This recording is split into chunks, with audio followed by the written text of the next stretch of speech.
If a picture paints 1,000 words, then why can't I paint you? The words will never show the you I've come to know. If a face could launch 1,000 ships, then where am I to go?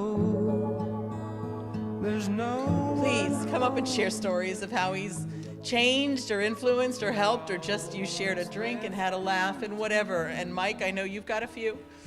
I want Allie to kind of get a feel for who he was at work, because she knew who he was at home. And we knew who he was at home, but she didn't get a real chance to experience how he was at work. And that was what he loved. He loved Catron construction so much, and he loved the fact that he was able to help so many people fulfill their dreams. Kyoto, number one on my list of people to thank, because they put together all of the food and all of the alcohol and everything for tonight, and because Hien and Hong are just amazing people.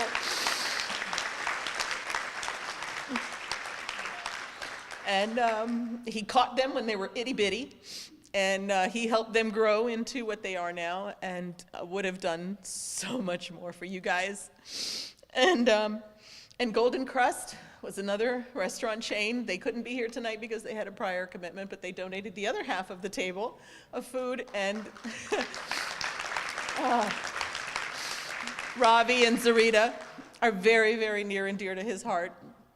And as was everyone that he ever helped bring up, and he loved. We did work for franchise groups, but the most important people to him were the people that were starting, the people like Hien and Hong, who just had an idea and had a thought and had a dream and kind of said, you know what, can we do this? And he said, sure, what the hell, why not? Let's do it. And now they're up to 5. One of the stores closed, but technically they had 5. And they're just going to kick ass. They're just going to keep going and growing. And I'm just going to enjoy watching it so much. And my girls, my cha-chas, you know who you are. I love you all, because I would not literally be standing right here right now without them. They have just helped me stand up when I couldn't. They've been there with me. This journey was so fast.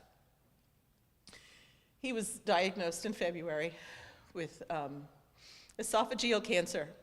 It resulted from Barrett's syndrome, which turned into esophageal cancer, and then it went down into his intestine and into his lymph nodes, and it was just before there was a chance to do anything. It was already too far gone. So he decided what he wanted to do was just spend the rest of the time with us and with Allie, and we went on vacation, and we had just the best time. And he spent more time at home than I've ever seen, ever. It was kind of weird, but I get it. But we had some really, he wanted to spend time with my baby doll, and just to be there for her and to just talk to her and share his thoughts for her future. And some other people that have just helped put this thing together. Hugo with the music and the video, and Caesar, who's there helping us with all of this. And Oman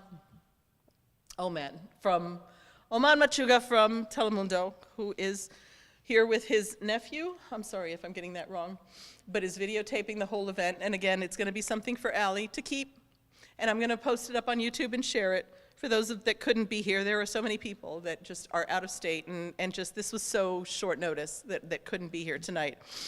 But anyone that wants to share stories, please come up and share. If you want to just go straight in front of the video camera and share a story, that would be amazing too. And Miss Arlene, all the beautiful desserts that are sitting over on that table there, thank you very much. And Miss Nicole, Miss Amazing with the cakes, the Patron cake. I don't know if you guys have had a chance to go over there and see that frickin' cake. It's amazing. She is just a wonder, and if anyone wants to get in touch with her, let me know. And oh my gosh, thank you so much, Jenny, for writing this down, because I'm gonna forget somebody. Debbie, my rock, my sister, who has just been there and helped me. When Ron was diagnosed, he ended up in the hospital for a long, long time. And I was there with him 24/7 because he needed me there, because you guys know how hospitals are. They don't come when you call. When you need water, you need water. You don't want to wait an hour. So I was there with him, and she was there with Allie at home, and Nick. They slept in my house, and they stayed in my house and stayed with her and helped keep her calm and comfortable when I couldn't be there. And last but not least, my baby girl, my rock. She's been so amazing. And just whenever I need a hug, she just sort of shows up. I don't know how you know it, but she does. And I love you so much, Allie. And again, thank you all for coming. And I just had a couple of things I would love from Mr. Paul. I don't know who you are. Are you Batman or Robin? Did you guys ever settle that? Which one are you? Okay, Mr. Batman is going to come up and say a few words. And then Mr. Peter, whom we had to actually make sure was here because he's just so near and dear to Ron. All of you are. And thank you guys for dropping everything and being here. So, it's yours. Hello, everyone. I'm hoping I can get through this without tearing up. So the going joke between Ron and I was, I was Batman and he was Robin. And how that came about was Ron loved his family, but as you know, he had a really true love for his daughter, Allie. And we both shared this connection because both of us, we have a daughter that was the same age. And how we call ourselves Batman and Robin was one time in the neighborhood. Oh, by the way, I live right next door to Ron, right? I'm Ron. My name is Paul Deller, and I live right next door to Ron. And so, yeah, right, exactly. So I pulled my Batmobile, and you know, there was some guy that was in the neighborhood going around doing harassing. I don't know if it was the neighbors, and we both got into the car. And Ron was like, "Come on, Robin, let's go. We're gonna take care and kick some butt." So from that point on, you know, it was just like, okay, so are you gonna be Batman or am I gonna be Robin? So we finally settled. I was like, I'll be Batman, you be Robin. So, which is kind of funny knowing how tall Ron is. So we kind of kept that. The other connection that Ron and I had was, you guys probably, you know, heard the music that's been playing. He loved reggae. And him and I, we would go on road trips to go see the one and only reggae band that he loved, who Peter Morgan, who you guys have been hearing all night long. And so the connection with him was, I really got to know Ron, wonderful guy. And we would go to these road trips. It would be Tallahassee, Fort Lauderdale. We were like little groupies, you know, following 50-year-old men going out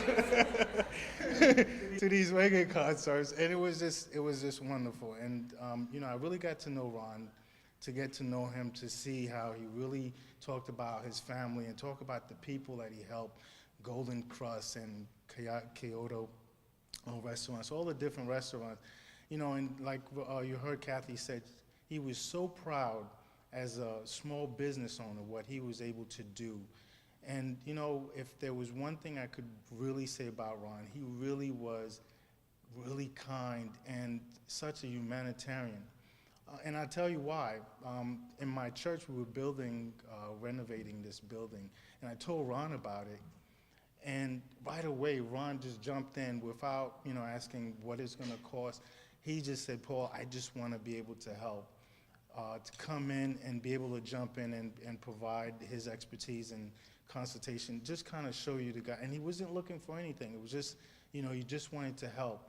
And so, you know, one of the things that I'm going to miss about him, definitely the road trips, but I'm definitely going to miss his, Ron never looked at you as your color or creed or what. If you were a human being and you could deal with Ron, he would just, Ron was bigger than life, right? And he just had that character, want to help someone wherever he can. And that's what I'm going to really miss about him. And I really don't want to, it's very difficult for me, and I'm surprised I'm still up here able to talk. I'm really going to miss him. I'm really going to miss him a lot. I can't tell you. And when I found out that this was going, when Kathy shared with me, I bawled like a little kid because I knew I'm going to miss such a great man. And just by the show of you guys being here tonight shows the type of person that he was and how he touched each and every one of you. So without further ado, I'm going to go ahead and pass the mic over to Peter and let him say a few things because I can be here all night talking about Ron. Thank you, everyone, for being here, and I'm quite sure Ron sees that.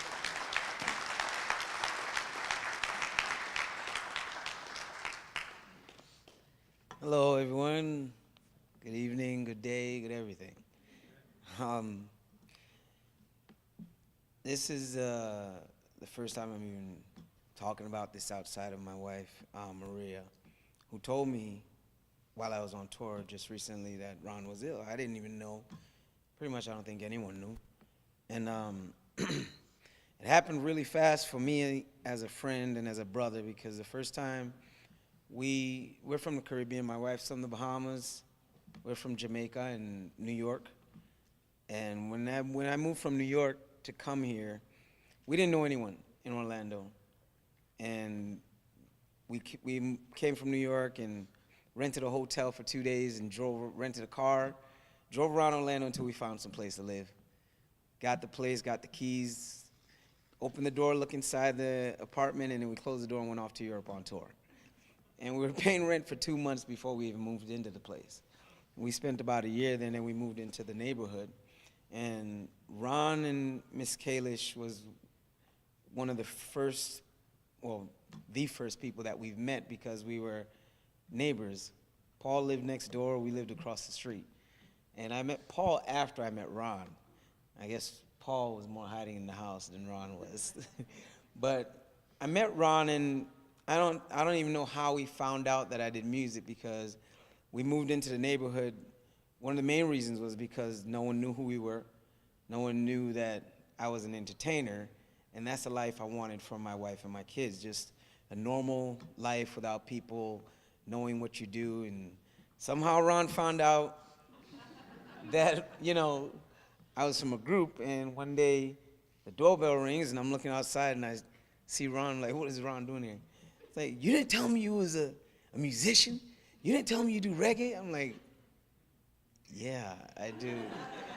And then he starts telling me about how many songs he loves and what songs he loves from the group and this and that. And from that day, he knew my schedule more than I did,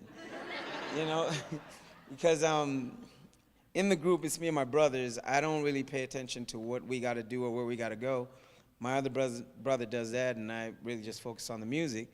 So Ronald just send me a text, oh, so you guys are coming to Florida. I'm coming to the show. I'm like, yeah, I think we are. So, he'd always just know, and like Paul said, they would come down and road trip and come to the shows in South Florida because for some reason we're always doing shows in South Florida and rarely do shows in Orlando. I don't know why, but it happens. But it was always a joy I remember the first show they came to in Fort Lauderdale, and Ron ended up right in the middle of the audience, right in front of the stage. And I'm performing there, and I can't concentrate because I'm looking at Ron like, you're having a really good time, bro. So sorry. Forget a word. Yeah, he's going to remind me. And he's the tallest guy in the audience, and I'm like, Ron is doing it right now. So it was just really fun to see him at the show and just having a good time and, just having the kids grow up together with Tally and Ali and Nico. Nico used to always be in the house. I'm like, boy, you don't live nowhere? But, he was right next door. And just seeing him and his mom today and just people from the neighborhood because I'm always away and I don't really get to spend as much time with the neighborhood as, we should as neighbors and as family in the community. But it's really good to see everyone enjoy and celebrate Ron's life, because Ron was a great man. He is a great man, and his memory will live with us for as long as we live, and we'll pass it on to our children, because he's the example of what people should be like, regardless of your race or your color. Like Paul said, Ron doesn't see color, he just sees people. And he does for anyone whatever he can whenever he can. So we're thankful for Ron and his life and what he's done for us as friends and family. And Ms. Kalish, it's good to see you. You're a strong woman. I could never just call her Kathy. My parents didn't raise me that way. I know I should because we're, adults, but he's like a big brother. He's my big brother, and I even call him Mr. Ron. You know that. I never call him Ron. I just can't, it's like, I feel like I'm disrespecting my elders when I do that. But the man is just an example of good people, so I always refer to them as Mr. and Mrs., And I'm happy, like I said, to see everyone here supporting his memory and his life and celebrating it. And we love Ron, man. We love him, and God bless his soul.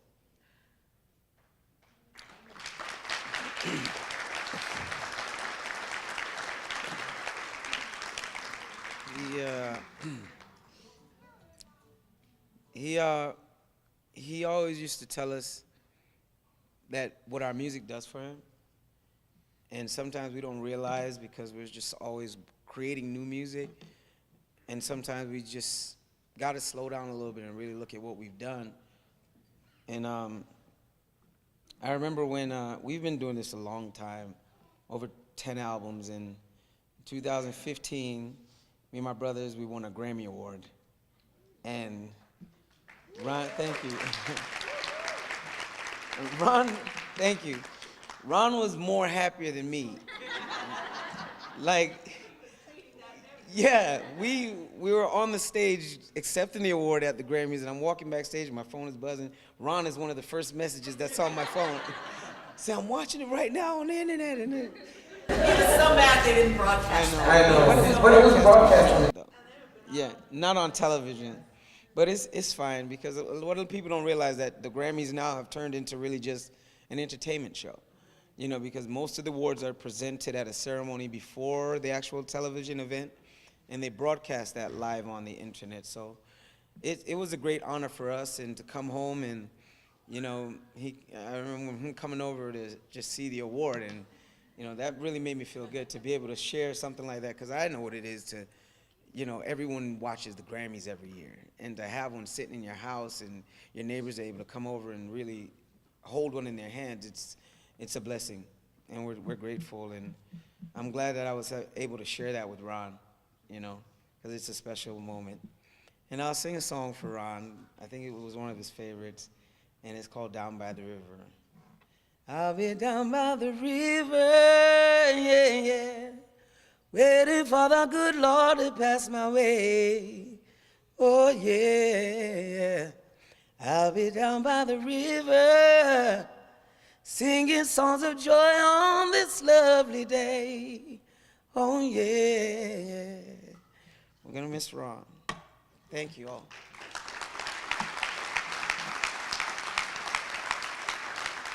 Thank you. We got to do a toast.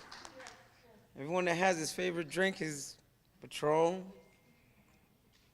I don't drink his Patron, but I always drink water when he drinks Patron.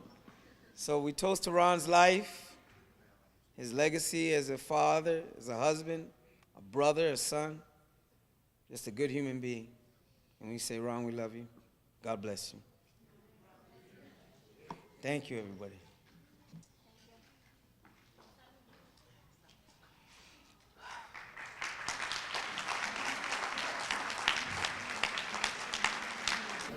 I had the honor 38 years ago, well, 39, almost 40, before you got married. Kathy and I come from a Latin family and a military family, and our father was very strict in what his kids did and who they was hanging around with. And the boyfriends that came around the house. And the day that Ron came and started dating Kathy, there's more stories I could tell you, but we don't have all night. I just could say that my father was stubborn. You had to prove to him that you earned to date or marry his daughter. And him and Ron, when they first met, they didn't get along. Ron was stubborn too. And he kept trying and trying and trying, and 38 years later, before our father passed away, they were the best friends. Always being there, and for my father, whenever my father needed them, Ron was there. And the same thing for me. Always, on labels they said, this is my brother-in-law. But I didn't think of him as a brother-in-law because I thought of him as a brother, my older brother, because I was the oldest in our 4 kids. And every time I needed some help, and when I became a single parent, he was there. Always there like my father, guiding my son and whatever he needed. And whenever my son and I always had issues, and I said, that's it? That's it? Yeah, Ron gave it to him. Or when Nicholas didn't want to listen to me or didn't listen to Kathy, I would go, Ron, before I ship him off to boarding school, can you please talk to him and get him to understand? And the joy of when Kathy and Ron moved into Cypress Lakes, they were trying to get Nick and I to move in the neighborhood, and I said, no, it's too far in the boonies. I'm not moving in the country. No way. There's no way. And his, look at this house. I said, no. But Nicholas fell in love with it, and when Nicholas fell in love with it, he says, Ron, trust me, you'll love it. You'll see. The best thing I ever did is move that neighborhood, because I see a lot of people that come from that neighborhood here tonight. And it's a great community. Then been here for my sister and her daughter. But every time I had a problem with my dear son, all I said, Ron, or Ron would come over and talk to him, or when we'd go over to Ron and Kathy's house, I would see Nick go in the back patio with Ron, and Kathy and I would be in the house. They're talking, they're having their man time, talking issues with any problems Nick had that I couldn't solve as being a single mother and having a boy. What does this woman do with a boy? I know what I do with a girl, but raising a boy is like not that easy. So he was great. He was the best thing that came in our lives. And I'm gonna miss him. Miss him now when I go to their house and I open the door and I ring the doorbell and he opens the door, a big tall guy, and he goes, hi, sweetie. And I go, I'm not gonna hear that no more. Or him sitting on the sofa with a laptop on his lap or his phone. And then she'll be on the other side of the sofa with the phone or the laptop. Now, it's just a lot of memories I have of Ron, and a lot of good ones. And if he was a great brother and an uncle, because he's got his nephew here and another nephew here, and nieces. Yeah. And all I can say is, when you say your wedding vows and you say for better or for worse, for rich or for poor, for sickness and in health, these last 6 weeks, when somebody tells them, that's their soulmate, you can look at Kathy. I saw, my son saw, and like Kathy said earlier, her BSFs. You don't know what Kathy went through the last 6 weeks. There's days where I saw where she was like a chicken with her head cut off, making sure Ron had everything he needed to be comfortable. when he needed a certain fruit for a milk, for a drink, she would jump for every supermarket there was, or looking in it, just so she could find it for him. Ice pops at the ending. That's all he would eat. So her and Allison would just sit there and make ice pops for Ron. So when you take your wedding vows and you say for better or for worse, for sickness and in health, I look at Kathy and Ron because they had a good marriage. Yeah, every marriage has its ups and downs, but they stuck it out. And she stuck it out to the very end. And I can say I'm proud of her because she was a good husband, a wife to Ron, my brother-in-law, my brother, and is a good mother to Allison. And I said, I'm going to miss him. And the last time I saw him, don't worry. You always took care of me and Nick, always were there. I'm always going to be there for Kathy and Allie. Don't worry. I love you. You're my brother, and I'm going to miss you. And then the next day we get the call. Well, I'll just say thank you all for being here for Kathy and Ron. And Allison, I mean. I really appreciate it.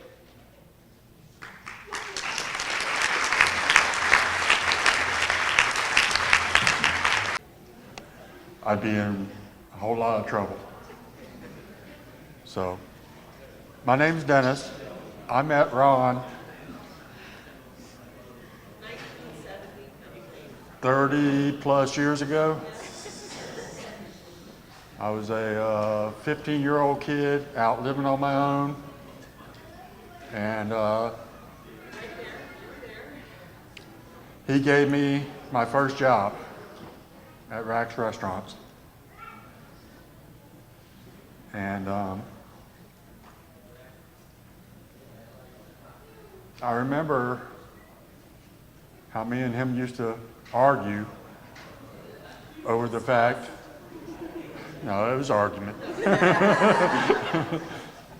over the fact that I wanted to run the slicer, but state law said I couldn't run the slicer until I was 16. But I knew how to run the slicer and I was good at it. So I wanted to do it. And Ron said, no, you can't do it. And he was adamant that I couldn't do it until I turned 16. And I didn't do it until I was 16. But I met him at Rack's, and he became a good friend of mine.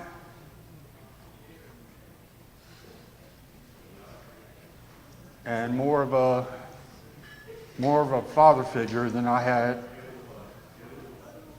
on my own. So much of a father figure that Ron decided he wanted to have his own franchises and move up to Virginia. And I told him I was coming with him. So whether he wanted me to or not, I'm not sure. He probably didn't, but I followed him anyway. And we worked in Virginia for Rack's till them restaurants closed. Then Ron found another company to work for. I followed him there. Then he found another company to work for, and I followed him there. And then he decided he was going to come back to Florida. Guess where I'm at? I'm back in Florida. So, needless to say, Ron's had a big impact in my life.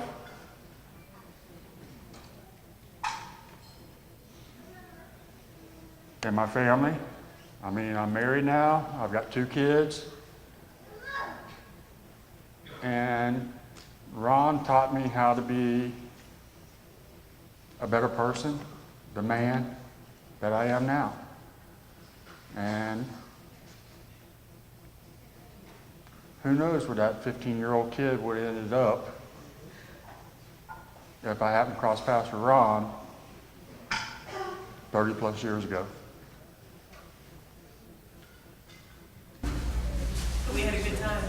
We had Such a good time. I'm gonna miss you, man.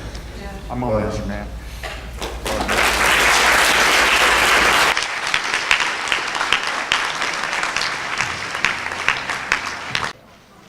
And I remember when we would close buildings and we closed the site at night, because Ron and I were both assistant managers, and we closed the stores at 12 at night and get out by about 1 in the morning.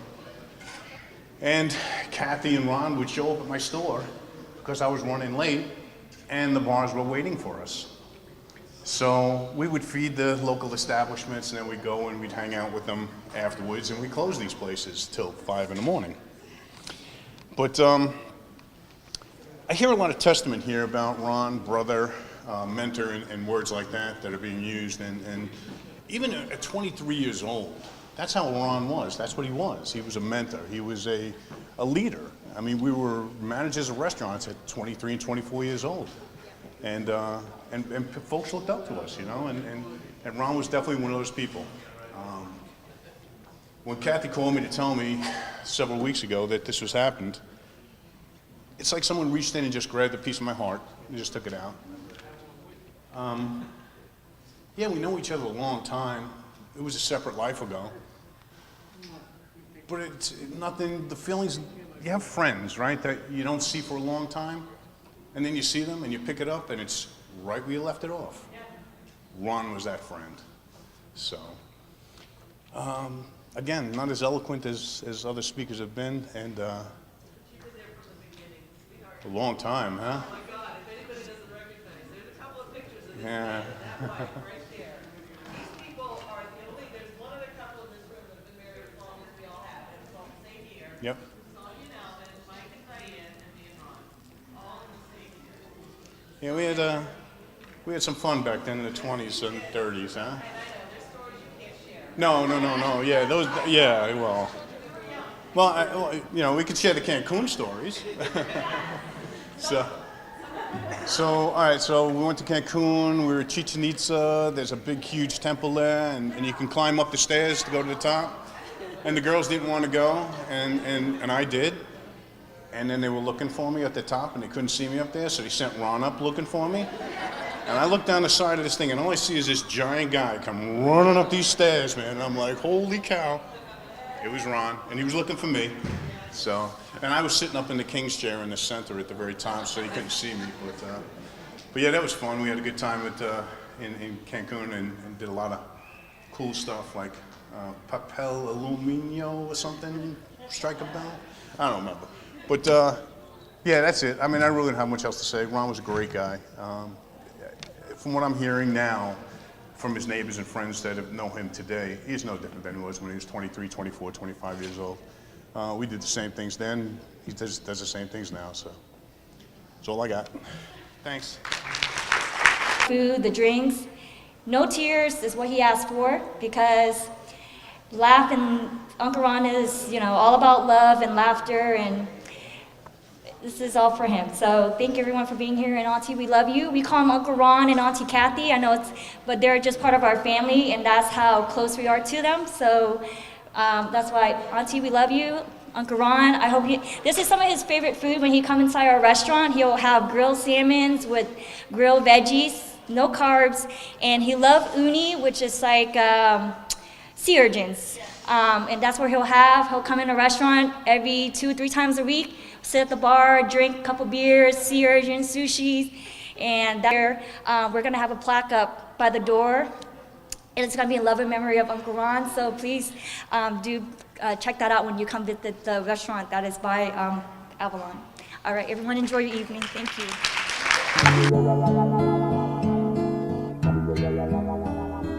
If a picture paints 1,000 words, then why can't I paint you?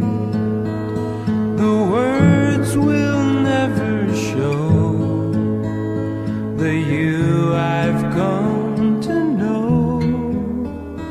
If a face could launch 1,000